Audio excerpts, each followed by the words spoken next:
My fiancé's family wanted me to remain pure before the wedding or the wedding would be called off. However, I found my fiancé play poker with my cousin, so I spent an intimate night with a stranger to prevent the wedding, and our intimate photo was announced at the wedding. The moment the priest said, "You may now kiss the bride," I stepped towards Sigon, but instead of kissing him, I leaned in and whispered into his ear, "If you knew someone else's lips were on mine last night, would you still kiss me?" I felt his body stiffen instantly. Before I could react, he shoved me to the ground. "What have you done?" he demanded. "I can't marry someone who's impure," he shouted, his voice echoing through the church. I shrugged, brushing off my dress as I stood, a sly smirk spreading across my lips. "What's the problem, Sigon?" I asked, feigning nonchalance. From the pews, Mayad leapt to her feet, her face a mix of confusion and alarm. "What is going on here?" she asked, her voice trembling. Sigon's fury was palpable as he turned to her. "Ariadne, your niece is not pure," he spat, his words dripping with contempt. Sigon turned back to me, dropping to one knee in front of me. His hand gripped my chin tightly, forcing me to look into his eyes. "How could you do this to me, Ariadne?" he asked, his voice low but filled with betrayal.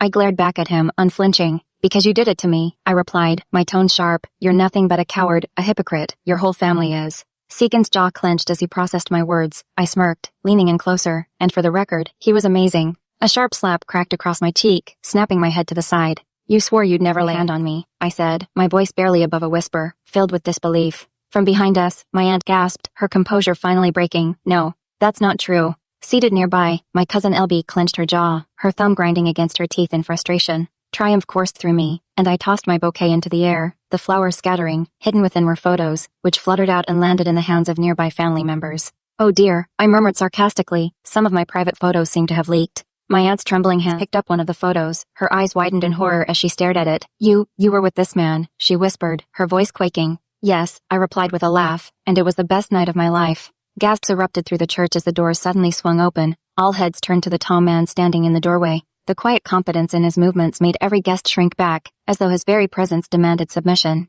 My breath hitched as memories of the previous night flooded my mind. Why was everyone so afraid of him? They should have been angry, ready to throw out. This was my plan, after all, but his overwhelming presence left even me questioning everything. "Ariadne," my aunt's voice shattered the silence. "Do you have any idea who this is?" "Ridian Giovanni." Ridian Giovanni. My heart skipped a beat as realization dawned. He wasn't just any man, he was the most powerful and feared figure on the continent. "Oh, did I interrupt something?" Ridian said with an amused grin, glancing briefly at the priest. "I only came to steal the bride." His eyes met mine, his smirk deepening. "Such a naughty bride," he murmured. My mind raced. Yes, he was the man I spent the night with, but this wasn't how I expected things to unfold. "Come, woman," Ridian said, extending his hand toward me from the end of the aisle. "We don't want to waste any more of the church's time." I stood frozen, torn between confusion and irritation. This wasn't part of the plan. "You bastard," my aunt suddenly screamed, her fear turning to fury. "You're not taking